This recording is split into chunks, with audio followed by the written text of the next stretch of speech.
Well, I hope you enjoyed the first part of that interview.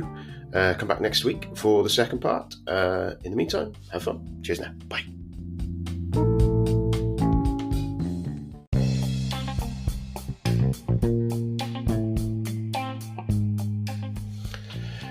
So, what's been going on? I think the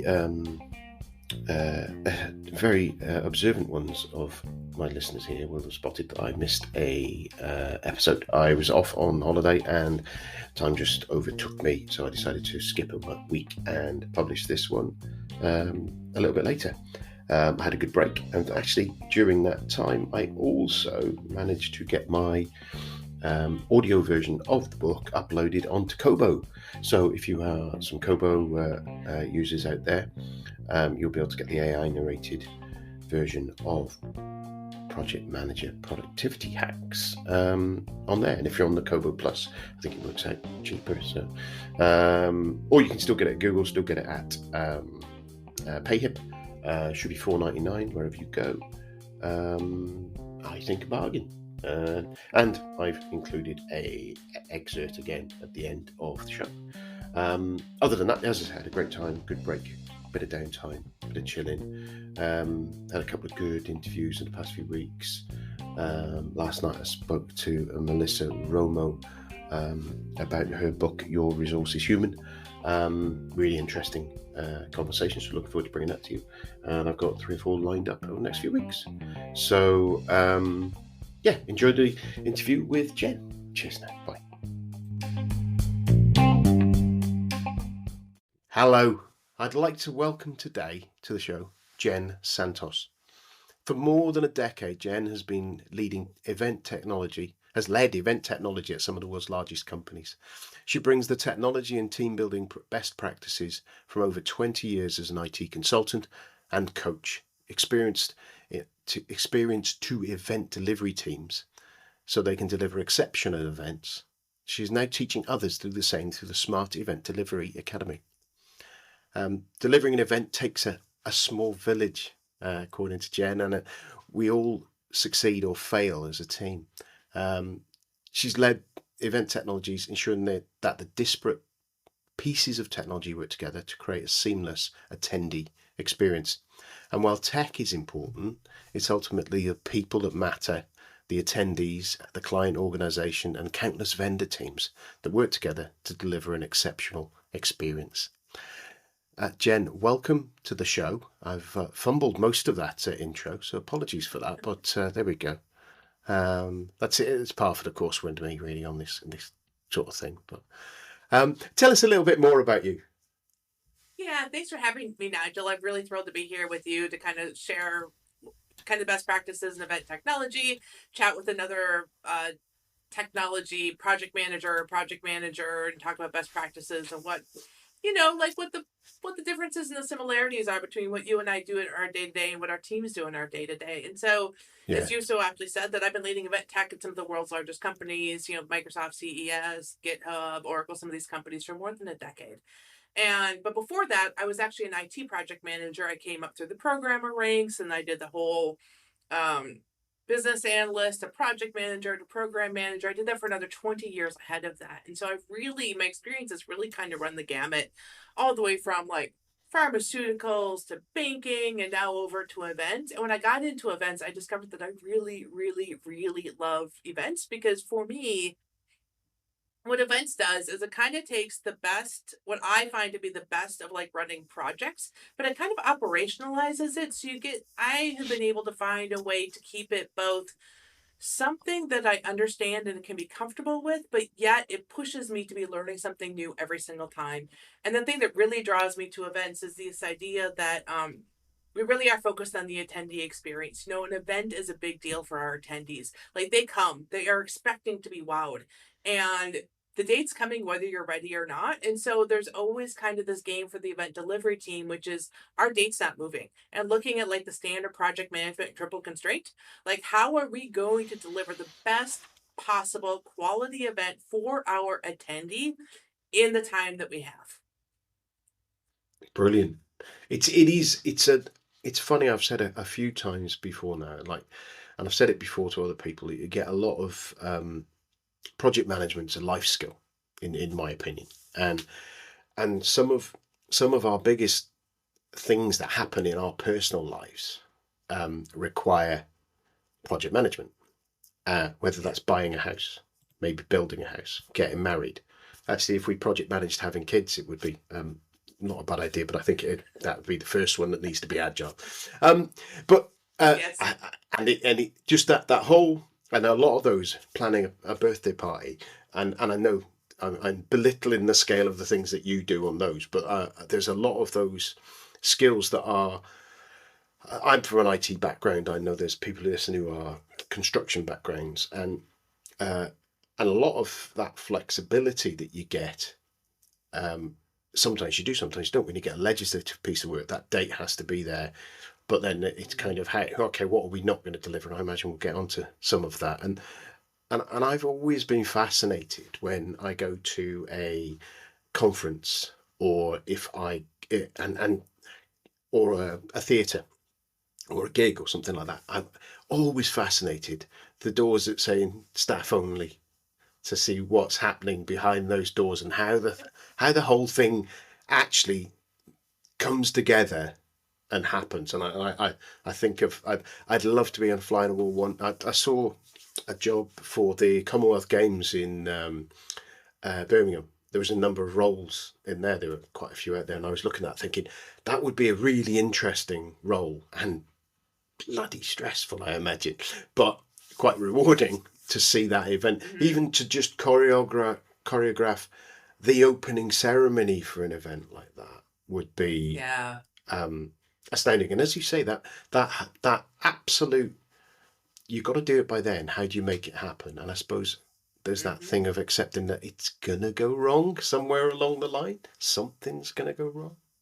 So Absolutely. should we wind back a little bit to your Yeah. your career before events, and kind of just a little chat about that, and what you were doing in those roles, and then Mm-hmm. maybe how you ended up segueing into the event side of it. Was it because of that? Was it a complete Yeah. jump or whatever? But yeah, what your IT consultancy? What were you doing in that? What kind of things were you doing then? Yeah. So, I started as a programmer. I got like halfway through college. I actually have a degree in finance and business and a minor in German. Go figure. Um, German's And super where do you useful living live? in Let's Brazil. just Whatever. I live in yeah. Brazil. I live Yeah, in Brazil, exactly. right? So So yeah. not helpful at all.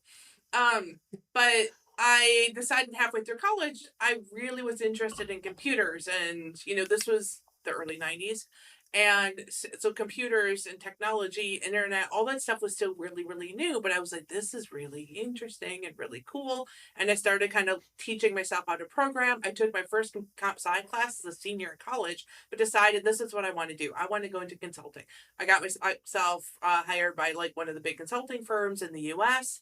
And then I went through their 2 month boot camp, and I came out as a programmer, and I loved programming. Like my brain it's just how my brain works. Like I can see a big picture and it's a big puzzle, and then my job is to get all the puzzle pieces to like lock together. And that Yeah. is the really fun part for me, is making that happen. And because I have this ability to see the bigger picture, and I see in systems, like sometimes literally visually in systems, I can see how the different pieces will fit together. And so I kind of became a natural team lead. And I'd be like, well, no, but if you're going to code this page, and this page needs to interact with this page in this way, but then this doesn't make sense for the user. So how do we make the flow make sense to the user? And those were like the questions I started asking really early in my career. And then from there, you're like, oh, well, you should just be a project manager. And so I went through the standard PMI, Project Management Institute, got my PMP certification, did that for a while. I transitioned out of living in the Midwest to the US. I moved out to the West Coast in Seattle, where I lived for 12 years. And there I did a lot of just very traditional IT project management for a very long time. I worked in banking, I worked in life sciences, I did a couple of short stints at Microsoft doing various things. I worked on the Windows Vista launch, which I very rarely admit to in public. Um, and then I liked actually how I Windows ended Vista actually. When it came out, I how liked I it. ended and Yeah. how I ended up in events was actually through this same job. I was working at the company that is now Slalom, and they put me on a project at Microsoft to redo the marketing website for one of the Microsoft's big flagship events. And I Right. started working on that. And then they said, "Hey, Jen, can you stay on and can you actually work on the event?" And I'm like, "I've never done events, but that sounds fun." And what I discovered is it wasn't just fun. Like, I loved it. Like, I finished up that first year and I'm like, this is what I want to be doing. And I will never, ever forget the first time I walked into my first Microsoft event. This is 20,000 people, right? We're down in Houston, Texas. I remember coming up in the taxi and I was alone in the taxi and we're heading up to the Houston Convention Center. And like, there's all the signage and everything, like on the lamp posts are saying like Microsoft WPC, right? Like partner conference. And then I walk into the convention center and there's all like the expo sponsor signage, like all the escalators and the stairs and the sponsor banners. And I was like a kid, like at Christmas going, literally, like, what is this? And I remember I getting these goosebumps. Yeah. And I was like, this is cool. Like, this is really cool. And that event went well. They kept asking me to come back and asking me to come back. And I was like, this is what I am supposed to be doing. Brilliant. Brilliant. It is. Yeah. Every conference I've been to, I always find that kind of um, that feeling of awe on a lot of the things. I remember the first time I went to, it's when I used to work for Barclays, and I went to an Oracle conference, and there was all these different streams and all this different stuff going on, and I was quite youthful at the time and staying over somewhere which we didn't do a lot of and things like that, and it was just this whole new world. And I'm a sucker for a trade show as well, so it's kind of a free bag, a hat, and a pen, and you've got me at there really. It's kind of Yeah. I start running around collecting those sort of things. But I suppose it's how there are kind of obvious differences, and there's probably lots of commonality. But how do you go about kind of going right? You've got an event to be run. Is it that your customer will come to you and go, right, on the 14th of July 2023, we've got 40,000 people, we've booked this event centre? Or is it that they come there and say, right, we want to run an event, we need you to shape it? Do you get, how does it often, or is it a bit of both? So that's that. I usually get involved in the process a little further down the road. So what'll happen is we'll get a client come to an organization and they're like, we've got an event for 40,000 people on this date at this venue. Can you help us shape it? And that's really where like the event planners, the logistics planners, the event experience designers come into play. And they're the ones that will work with the event brief. So the event brief, I was just talking to somebody about this today. The event brief is like, this is what our objective of the event is. Who are we targeting for the event? What is the budget? When is it going to be? What are the goals? What is the features? Like, what does the event need to get out of it? Because when you look at the types of events I do, they're generally marketing events. There is some way Mm-hmm. to make revenue. Most of the event organizations for the companies I work in, they're under marketing. And they're under marketing for a reason because they are supposed to be driving sales in some way, shape, or form. They're supposed to be driving sales. Even if it's a skilling or a training event, is at the end of the Yeah. day about making sales, right? And um, so you get the event designer and they will work with the event brief and they'll be like, okay, so we know this is a sales kickoff. Well, a sales kickoff, we know that they need to have a big party. We know there needs to be a ton of networking activities. We don't need a whole lot of session content because that's really not why these leaders are here. And they start structuring that. And then they will bring in the tech people. I hit the microphone. They will bring in the tech people, and the tech people will be like, okay, so this is the event brief. These are the event objectives. Okay, so now we need to build out the tech stack. So it is going to facilitate a solid registration system to get the right intent fields in the registration system so people can effectively network. Like, what Yeah. are the fields? What are the things you're going to search for people on so that they can find the people that they want to meet with at the event? What kind of networking opportunities do we need to provide? Do we just need a bunch of tables? Do we need meeting scheduling? Do we need to have like a Zoom or a Teams integration? What are those integration points? And that's where we get involved, is really like, let's facilitate the tech to make that happen. Do we need location services in the forms of beacons because we're going to do like a who's near me? There's all sorts of ways that tech can take shape to help achieve the event objectives. And that's where I come into the play. Once we know what we're trying to do with the event, I come in and help make that happen. Right, so it's that enabling side of it, not so much the whole um, kit and caboodle. It's that technology to make it happen. Yeah. So Exactly, it right? did. Because even you said it yourself at the beginning, is that it takes a village to make an event happen, right? There's Yeah, tech, but then there's like the logistics team, and somebody needs to work on transportation, somebody else is doing food and beverage, because your food and beverage can be very different if you're working with CEOs versus bluntly you're working with devs. yeah, And so a lot of those things are very, very different. The decorations are going to be different, the theming is going to be different, the type of venue you choose, all those things are all that. Event brief informs all of this. And so my event tech is just a very small piece of a very big puzzle. yeah. That's interesting because it's again, it's that straight away. I think of these big events, and I say I go back to the where the I suppose the Commonwealth Games, Olympic Games, where not only is there the getting the number of people there, there's a building project that happens beforehand, isn't it? There's a network Mm-hmm. cabling event that sort of like of the Yeah. TV cabling events. So I wonder have you got involved in that sort of thing where you've got live TV streaming and things like that with any of those? Oh yeah. Yeah. Yeah, Yeah. I mean, because I I don't imagine that necessarily adds get. another dimension to the tech, doesn't it? I guess. It is, right? I mean, you think about, my part is really like the digital experience. So making sure session scheduling, registration, managing kind of the speaker portals, the exhibitor portals. And then on these really big events, now I know not every event's a big event like this, right? But like on like the big events like the Microsoft events and stuff like that, we bring in an entire team, and all they do is they run a parallel Wi-Fi system that is stronger, that can support more people, right? We have a whole nother team, all they do is audio visual, and so they spend all this time setting up the 40 breakout rooms, and they have to rent the video cameras, they have to rent the soundboards, they have to run the cabling, because that's separate cabling from the Wi-Fi Yeah. cabling, right? Set up the green rooms, all those sorts of things. And so those are specialized audiovisual teams, specialized networking teams. We bring in our own routers, we have our own NOC, all that sort of stuff.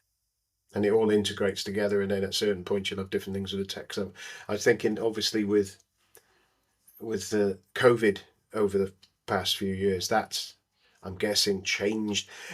Actually, from your perspective, changed your dynamic, but and maybe even changed the number of events. But I suppose the use of the virtual capabilities of that, did you see that ramp up, and did you see that kind of increase the kind of tech activity you had during that period, or was it the opposite? We had to pivot on a dime, because Yeah, we had all these live events like everybody else, right? We had to pivot on a dime. We had all these live events planned, and suddenly we hit what, March, and we had our first big event was like May 4th, I think. And so yeah, we were like, okay, registration, I think, was like on the verge of going live. We'd been pushing off registration, waiting to see what was going to happen. And so we're like, nope, we're going all virtual. How are we going to do this? And so suddenly we went from having an event and trying to think of a good way to explain this. So when you go to an in-person event, everything is in that time zone, right? So everything is yeah, in US East Coast time zone. And suddenly you're dealing with a global event with a boatload of time zones, far more than 24, right? You yeah. have a boatload of different time zones that you need to account for. And so we had to rejigger our session scheduling. We had to ramp up, or we had to rejigger all of our time zone maps so we could handle global time zones. So we could actually read the browser devices to understand what time zone they were in, do all those math calculations, figure out how to do the verbiage on the site so people understood. You're not looking at US West Coast time. You're actually looking at your own local time. That was really confusing for people in the beginning. And then also, when we're used to having a 5,000 person in-person event, suddenly you're talking about tens of thousands and hundreds of thousands of attendees. And that requires a completely different tech scaling. Yeah, And so all of yeah, that, we just did round the clock for a couple of Yeah. months. I was going to, because I imagine a lot of these events. Um, I'm imagining many of them weren't. There would be a little bit of the remote access to some of these events, a little bit of a stream it on YouTube for some of the bigger events, or record and Yep, stream on YouTube, but not totally. the in-person attendance kind of thing where you want to capture who's attended, because I imagine a lot of them were right. I've got someone doing a speech, doing it all that, and we've got a few who are remote, they can watch it over YouTube. But actually, they're Yeah. not part of the marketing for later because they're a small part of it. They're not the ones that you want to know who's watching and know their demographics so that you can Mm-hmm. target advertising after it, things like that. Whereas as soon as you go to those 5,000 that your focus was on, plus the few hundred here, suddenly you go, there's 5,000 all out there. You want more of their data to be able to Mm-hmm. carry on the conversation or understand, right, all the 40-year-old white males went to this one. Um, Right. why was that? Do you know what I mean? Or for diversity things and things like that as well, and attendance and getting feedback. And I imagine all that completely changed as well, and that dynamic as well. And obviously, as you say, the physical logistics. So I'm guessing a lot of this is cloud based. Yeah, for Yeah. these events, you're using cloud technology rather than physical technology. So you can scale up and Mm-hmm. down, and at that point, the scaling must have been the most important and probably the biggest new cost factor. Yeah. Yeah, definitely. Um, and you mentioned, trying to remember what it was that you said. Yeah, I do wear Scaling on a bit. hybrid.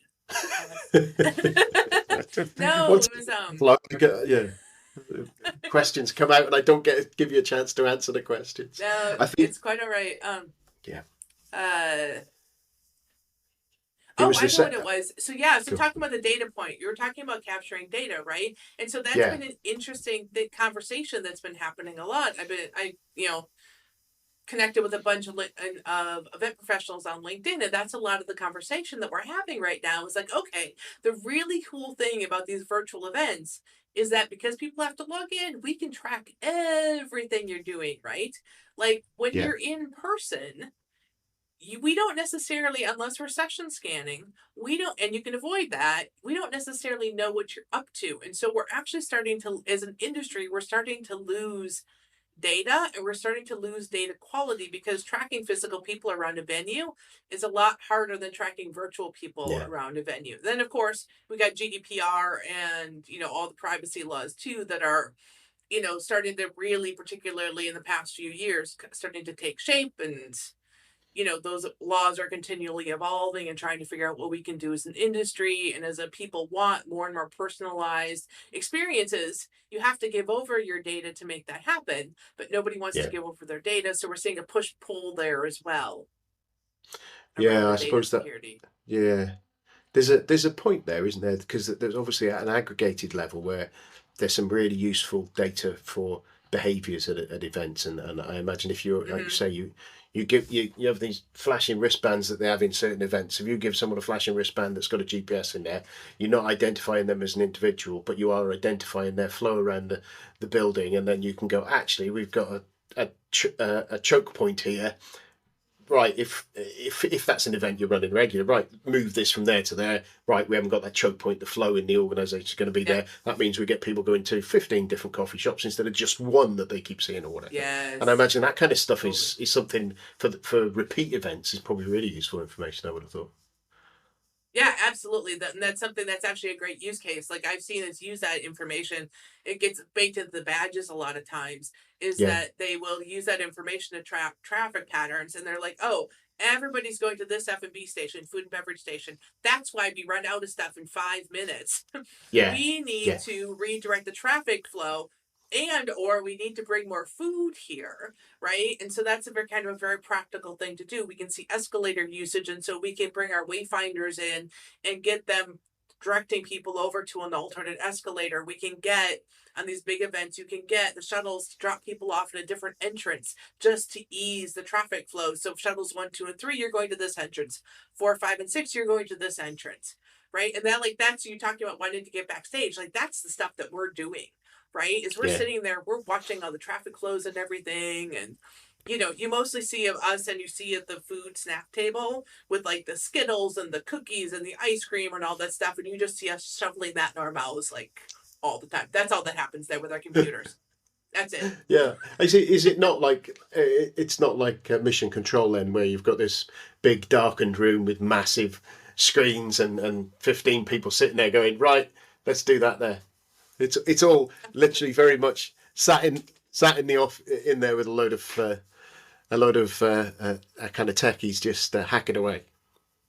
Yep, a whole bunch of us. So, and sometimes, depending on the event, you'll be in a crew room that's literally like a big warehouse, and like the Yeah. forklifts are going by with all the expo stuff behind you. And you're like, "I'm sorry, I can't hear you. There's Beep a forklift beep backing up beep. right now. Beep beep." Exactly. So yeah, and it's like 20 Yeah. So degrees, and we got blankets on our lap, and we're drinking coffee 24/7. Yeah, yeah. but I It love it. sounds like, yeah, it sounds like that whole thing. I know. I'll be interested to hear your thought on this. Um, I suppose my experience of projects these days has changed what it used to be like. It used to be a lot of, we had a much slower but bigger release kind of cycle than we in projects. So you'd have Mm-hmm. this typical in the IT industry, you'd have this big release can happen at some point, and everyone's all hands to the pump, and you get this damn thing over the line, and you fix all the things over the weekend that didn't happen in test that you didn't know were going to happen, and everyone's there with pizza, and the project manager's job, the main thing is to keep people fed. And keep the stakeholders informed that you've got things going forward. And I've done that myself many times. The only value I really had was making sure that people who knew what they were doing were being fed and had coffee, literally. And that's turning up there one day and I go, "What are you doing here?" I'm saying, "I'm here to feed you." That's it, and stay out your way. And you get that team effort, and you make that success, and you deliver that project, and you have that come down afterwards, that Mm-hmm. finish energy that you've used all that time, and not just purely for the fact of length of hours that you're doing stuff, but just that emotional energy. So how do you that affect you? How does that affect your teams, and what do you do about it? Um, it's changed with the pandemic. What I found pre-pandemic is that the events that I was working on were a lot more spaced out. After my first event, actually, I the event finished up on a Thursday afternoon. I went back to my hotel room and I binged Doctor Who for 6 hours. Not kidding. I Who's was your just favorite like, doctor? oh, hold on, 9 actually. So 9 is, I can never remember, which is that Tenant. It's Christopher. No, Oh, Christopher Tennant's Eccleston. 10. Christopher Christopher Eccleston. Yeah. Eccleston. Ah, So no, I yeah. don't. Yeah, he Then was only you did the one have season. Ah, yeah, yes. little Excellent. 10 here. Yes. Um. For those listening, that was a David Tennant Doctor, a Yes. little thing. Yeah, I enjoyed Christopher Eccleston. I thought he brought a nice darkness to it. It was very good as Mm-hmm. a bring Yeah. to the Doctor. So we Yes. best not start. I'm not a complete uber geek on Doctor Who, but I do enjoy it a lot. I do. I do. It's just entertaining for me. Like, Yeah, I don't spend a lot of time on it. That's actually my little 10 there is actually a present from a friend of mine. But yeah, yeah, I enjoy watching it. So I binged it for 6 hours. And so what I find is that usually, honestly, even now, it kind of takes me a couple of days because as you ramp yeah, up to the event, the hours kind of get to be more and more and more. And it's kind of like a traditional IT project, right? The closer you get to the actual deployment, like the more stuff you find that's gone wrong. But our date can't move. Like there's no possibility of mm, slipping the date yeah, because you've got people getting on an airplane. yeah, So, like you've got this adrenaline rush, dun, dun, dun, dun, dun, and then it ends. And like it takes like 3, 4 days, sometimes a week until you're kind of go, oh, okay. And now with virtual, what I find is that I'm working on more and more events just kind of constantly. And so there might be yeah, another event the following week. And so I not getting the same kind of downtime that I used to get pre-pandemic. And that's has honestly forced me to kind of dial it back, like work-life balance and well-being is a big thing to me after having burned out in the past. And Yeah, so it's been having to learn to kind of like say no and bring in my team again, this idea that it takes a village to run an event. And so it's making sure that I have enough village people to yeah, to make my event excellent. happen. Are they all dressed as village people or not? No, no, they're really Oh, not, okay, but I couldn't just resist. no. I would be insisting that they were, but that's me.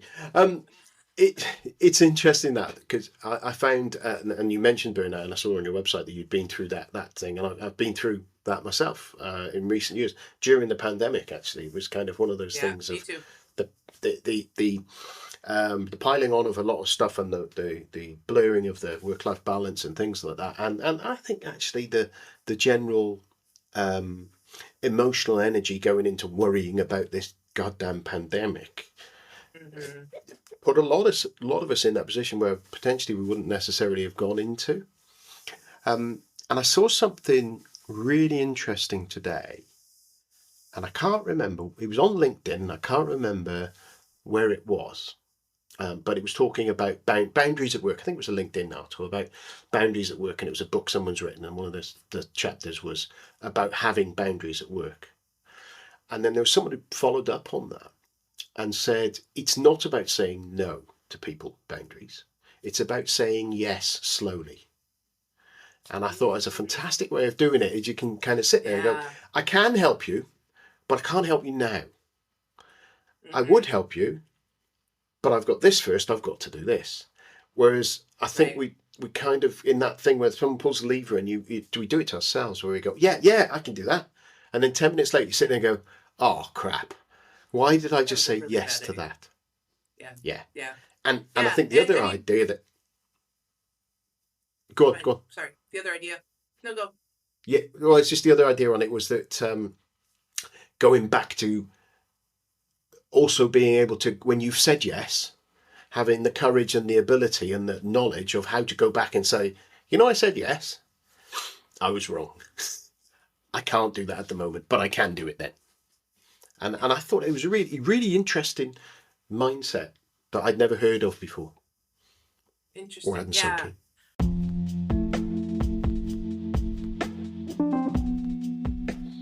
Hi, and welcome to the Sunday Lunch Project Manager podcast for Sunday, the 23rd of April 2023. This is your host, Nigel Creaser, and today we've got Jen Santos, the events PM.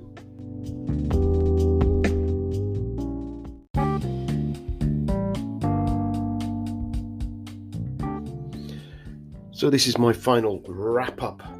Every week you're going to hear this, you're going to get bored of it, but you can always click next podcast if so.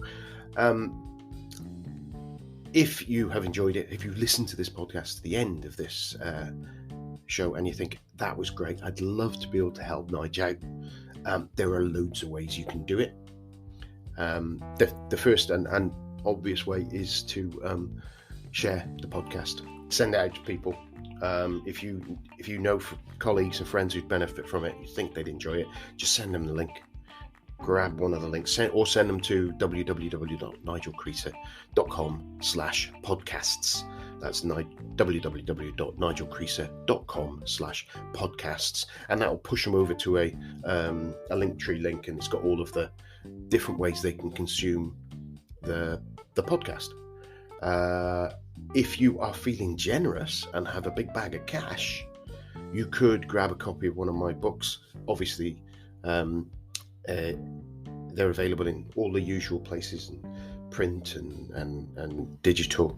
Again, jump on the website, www.nigelcreaser.com/shop, and that will give you a list of all the different ways that you can contribute and grab copies of the book. Also got links to all my guests' books on there as well, where I get a little bit of a kickback from them.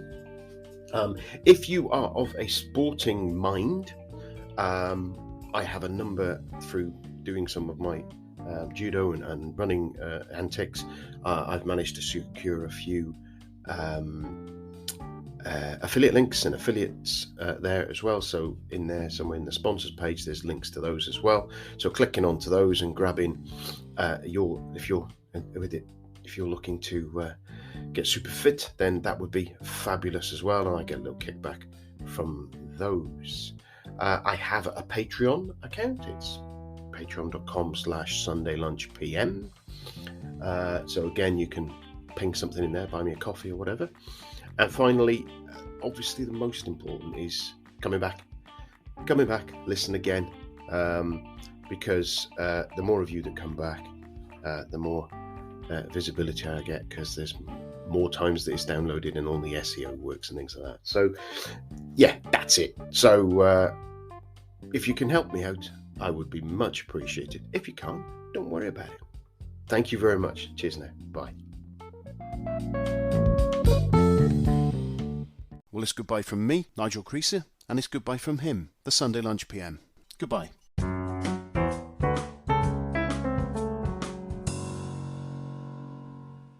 Introduction. Hi, and welcome to Project Manager Productivity Hacks. Why write another book on productivity hacks? Are there not enough of them already? The trigger was my interview with Sarah M. Hoban for my podcast, the Sunday Lunch Project Manager Podcast. Plug. Find out more at www.nigelcreaser.com/Sarah M. Hoban. We talked about improving productivity for project managers, and during the conversation I recalled that a while ago I started a blog post in which I plan to share some ideas that I have used in my career to improve my productivity and get out of the office that little bit earlier. Over the years I have shared these with others, and almost every time I received a positive and enthusiastic response. Having rekindled the idea, I sat down and noted 11 hacks, tips, shortcuts, whatever you want to call them, that I have used over the years. Why 11? Well, it's one more than 10. This book goes up to 11. One for the Spinal Tap fans. I see productivity as remarkably similar to an exercise program. We all start off with good intentions, and some of the changes work great for us and others don't. Some changes stick and become part of our daily life, whereas others are just a real chore. Even the ones we found that work well for us and are straightforward to implement can, under certain circumstances, end up being dropped by us. Sometimes this happens consciously, and sometimes little by little over time. Whether building healthier habits or improving our productivity, it's not just a case of making the changes, and we are done. It takes repeated work. If you find them hard to implement, then they may not be for you in your current situation. If you start using them and end up letting them drift, then start again. Improving our productivity is something many of us strive to achieve, aiming for some kind of efficiency nirvana. Let me tell you, it ain't gonna happen. Perfection is a myth. Give yourself a break. It's a bit like yoga. You can't win at yoga. No matter how bendy you get, you can always be bendier. That's the same with personal productivity. You can't win at productivity. You can always be productivier. Ed, is that a word? I have not always been able to apply these hacks successfully, but that is not a reflection of the hacks themselves. It is more about my ability to stick with them even though I know they work. One last point, as with your fitness regime, trying to make loads of changes at once can spell disaster. I recommend that once you have a read of these hacks, choose one that excites you, maybe not excites but seems to resonate, and have a go at it. Once it is second nature to you, move on to the next one that spoke to you. If you find that the first one was not for you, then bin it. Choose another and try that one out, then rinse and repeat. So on with the hacks.